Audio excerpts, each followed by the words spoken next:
باہر کی جو پروٹیکشن تھی وہ حضرت ابو طالب، تو ابو طالب جب چلے گئے اور پھر حضرت خدیجۃ الکبریٰ رضی اللہ تعالیٰ عنہ چلی گئی، تو باہر کی بھی پروٹیکشن ختم ہو گئی اور اندر کی بھی پروٹیکشن ختم ہو گئی۔ تو پھر حضور صلی اللہ علیہ وسلم کے اوپر مکہ کے مشرکین نے مظالم شروع کر دیے، اور جب مظالم شروع کر دیے تو حضور صلی اللہ علیہ وسلم نے پھر فیصلہ کیا کہ کیوں نہ میں طائف کی طرف جاؤں، اور طائف میں ان کو کسی نے کہا تھا کہ 3 بھائی ہے اور تینوں سردار ہیں، اگر آپ جا کے ان کو تبلیغ کریں اور ان میں سے کوئی ایک بھی آپ کی بات مان لے تو بہت بڑی کامیابی ہے۔ تو وہ یہاں پہ آئے اور وہ 3 بھائی تھے، ایک کا نام حبیب تھا، ایک کا نام عبداللیل اور تیسرے کا نام مجھے اب یاد نہیں ہے، لیکن 3 بھائی تھے۔ تو ایک نے بھی انکار کیا، دوسرے نے بھی انکار کیا، میں ایک اور ویڈیو میں بیان کر چکا ہوں کہ کس طرح انہوں نے انکار کیا، ٹھیک ہے۔ اور پھر اس کے بعد صلی اللہ علیہ وسلم نے ان کو کہا کہ ابھی یہ بات یہیں پہ ختم کر دو،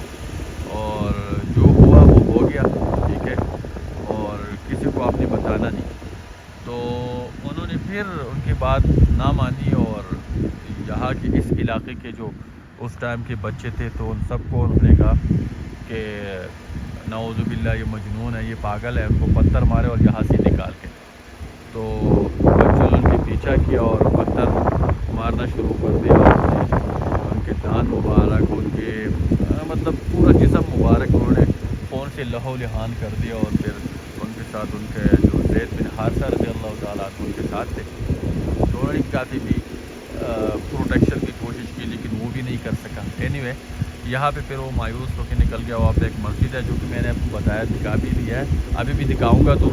اس مسجد میں ابھی اس کے اوپر مسجد بنی ہوئی ہے، وہاں پہ وہ جا کے پھر وہ بیٹھے رہے۔ اس سے پہلے وہ ایک باغ ہے جو کہ میں نے آپ کو دکھایا بھی ہے، تو اس باغ کے اندر وہ شیبہ بن ربیعہ اور عتبہ بن ربیعہ جو کہ وہ مکہ کے مشرکین میں سے تھے اور حضور صلی اللہ علیہ وسلم کے دشمن تھے، جب وہ پہنچ گئے وہاں پہ حضور صلی اللہ علیہ وسلم وہاں پہ، تو انہوں نے ان کو پناہ دیا اور انگور پیش کیا، اور وہاں پہ ایک مسجد بنا ہوا ہے، مسجد عداس، جو کہ میں نے آپ کو دکھا دیا ہے۔ تو اس مسجد عداس کے سامنے ابھی اس کے اوپر مسجد بنی ہوئی ہے، اور ایک غلام تھا ان کا عتبہ بن ربیعہ اور شیبہ بن ربیعہ، اور انہوں نے ان کو کہا کہ جا کے حضور صلی اللہ علیہ وسلم کو انگور پیش کرو، تو انہوں نے انگور پیش کیا۔ تو جب انگور پیش کیا تو اس نے بسم اللہ پڑھی، حضرت عداس رضی اللہ تعالیٰ عنہ جو اس وقت غلام تھے، تو انہوں نے صلی اللہ علیہ وسلم کو انہوں نے پوچھا کہ آپ نے یہ بسم اللہ کیوں؟ انہوں نے کہا کہ آپ کہاں سے؟ انہوں نے کہا میں اس نے اپنے شہر کا نام بتایا، جب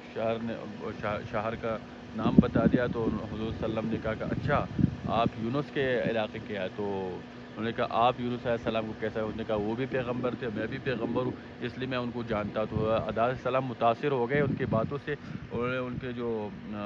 ہاتھ کا بوسہ لیا اور پھر انہوں نے بیعت کی۔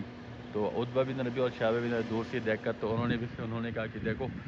یہ ہمارے غلام کے اوپر بھی جادو ہو گیا۔ اینی وے انہوں نے پھر پروٹیکشن دی، اس کے بعد پھر وہ جا کے یہاں پہ آ کے پھر مسجد میں ٹیگ لگائے، یہاں پہ بھی انہوں نے کافی کوشش کی کہ اس کو وہ اوپر جو پتھر پڑی ہوئی ہے وہ پتھر انہوں نے گرانے کی کوشش کی، لیکن اللہ تعالیٰ نے وہی کہ پتھر انہوں نے روک دیا، ٹھیک ہے۔ پھر یہاں پہ جب طائف سے جا کے پھر ایک وادی میں وہ جو کہ وہ میں بعد میں بتا دوں گا، لیکن یہ وہ علاقہ ہے، دیکھو یہ وہ پہاڑ ہے، ان پہاڑوں کے اوپر حضور صلی اللہ علیہ وآلہ وسلم تبلیغ کے سلسلے میں طائف تشریف لائے اور یہاں سے مایوس ہو کر نکلے۔ تو یہ وہ جگہ ہے، یہ دیکھیں۔